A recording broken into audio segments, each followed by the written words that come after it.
Book Time with Ryan. I am Ryan, and today I'll be talking about We Are All Whalers. You don't want to pick a book in the water like this. The Plight of Whales and Our Responsibility by Michael J. Moore. Here we go. Take it in. Don't let it get wet. I'm trying to. Don't let it get wet. Okay, he's doing a pretty good job. So what is this book about? Trying to avoid waves. This book is by a biologist who is also a veterinarian. He has spent decades studying whales, specifically North Atlantic right whales. Moore's talking about two different kinds of whaling. We're all whalers, you and me. If you're watching this, you're definitely a whaler because you're on the grid. And basically what he talks about is there's intentional whaling, which is like shooting a harpoon or, mostly harpoon, really. But killing whales on purpose. And then there's unintentional, which is basically entanglements with nets and ship strikes and propeller strikes. The thing is, while obviously intentional whaling is disgusting, historic, this is all right. While intentional whaling is disgusting, violent, it involves hitting a whale with an explosive tipped harpoon. For the most part, it's illegal. Man, there are a lot of big waves that I did not prepare for. Oh, okay. Free advertising. Unintentional whaling is harder to keep track of. There's different kind of nets. There's nets that there's ropes that come up from like crab pots or lobster pots. And what happens is a North Atlantic right whale is traveling along trying to eat.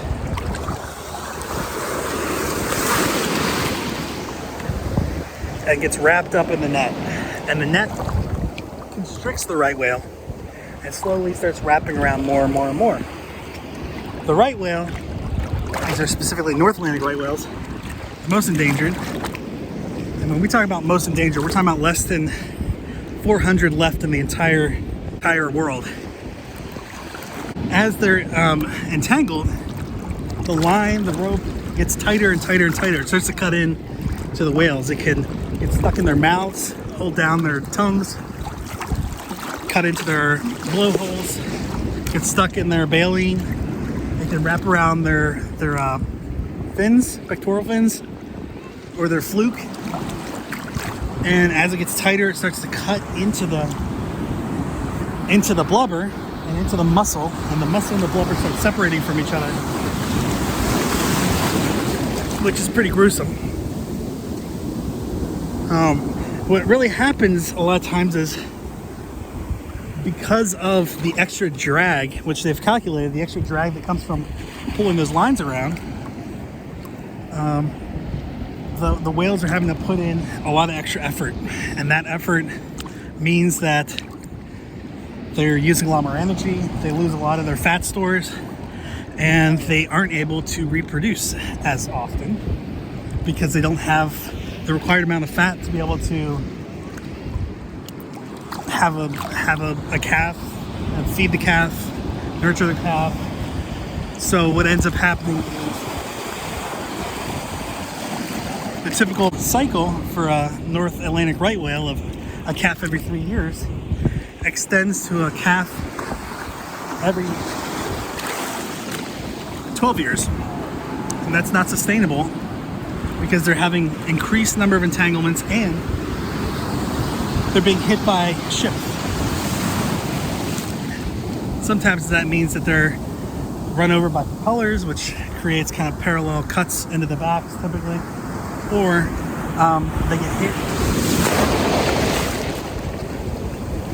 by a ship directly, which is catastrophic for the whale. One of the things that happens with the whales is because they have so much less fat, they sink. So it's actually probably underreported how many whales are killed through entanglements and ship strikes. It's a pretty bleak picture, but more talks to us about what we can do without having to cripple fisheries, which a lot of coastal communities depend on for their livelihoods. It has to do with not having the end lines on pots.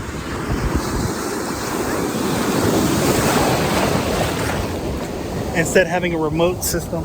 So when you're ready to retrieve your pots, you're lining your pots, you have a sound system that either locates it or picks it up, like inflates a bag for it. Also, banning certain kinds of nets use in certain areas and changing traffic patterns, or having areas with traffic banned for certain time periods when there's a higher presence of North Atlantic right whales in the area. A lot of this is driven by the fact that we are consumers, worldwide consumers. The stuff we play with, this cell phone that I'm recording on, everything we deal with has come to us through some kind of international shipping. The fuel we drive with, we're all contributing to this just by having demand, by creating demand, and we haven't really put enough pressure on policymakers, governments especially of the United States and Canada, to restrict certain movements for ships or decreasing required speeds. So whales have more time to react, ship drivers have more time to avoid whales. Certain areas are closed off during certain times when there's a greater presence of whales. But when you look at how efficient whaling has been, it's this unintentional whaling that's violent and lasts for months and months of really like torturous experiences for the whales. It's really they're starved to death, and then they are eaten by sharks while they're alive, or they're hit by ships. They can't have calves, so they're not reproducing fast enough to make up for the number of whales that are being killed through entanglements or ship strikes. I think it's a bleak picture. More dealing with North Atlantic right whales, really the most threatened, like extremely threatened species. North Atlantic right whales. There's also southern right whales, which aren't as bad off, and North Pacific right whales, which are also having similar issues. So that was the book. I am in the Outer Banks of North Carolina. I've spent each morning flying my drone to look for sharks, and I found plenty. I'll include some video of my shark finds. This was probably the most risky video I've taken. My dad helped me take the book in before it got super wet. But it seemed like with this kind of topic, it made sense to film in the water. So thanks for being here today. If you're seeing this, that means I got back to the shore with my phone and everything's okay. At least by the time I uploaded this. Thanks. Bye. Didn't really plan to see wildlife this week, but I think what I've come to realize is it's always there. And that means that our actions or our inaction can really affect them a lot more than we think. Just a couple yards off, a couple hundred yards off.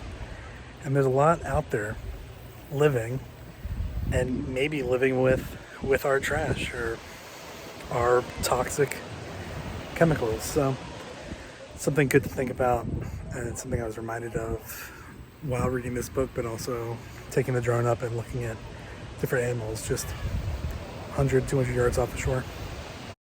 I think this is an Atlantic blacktip shark. I took this video on the first day we got to the beach. It was probably 100 or 200 yards off the beach, past where people were swimming, past where the break was for the waves. And this was an especially clear day, so it was really nice to be able to film it. This kind of gives you an idea of how far away we were. Here's another shot of what I think is an Atlantic blacktip that I took, I think the next day. Basically every day I found sharks within a minute or two of taking off with the drone. So this one I got a little bit closer to and, kind of followed, but I also realized the closer you get, the harder it is to follow them without having this kind of jerky look. But I think it's pretty clear, and it's neat to see the way it was swimming and kind of the behavior. So another Atlantic blacktip, I think.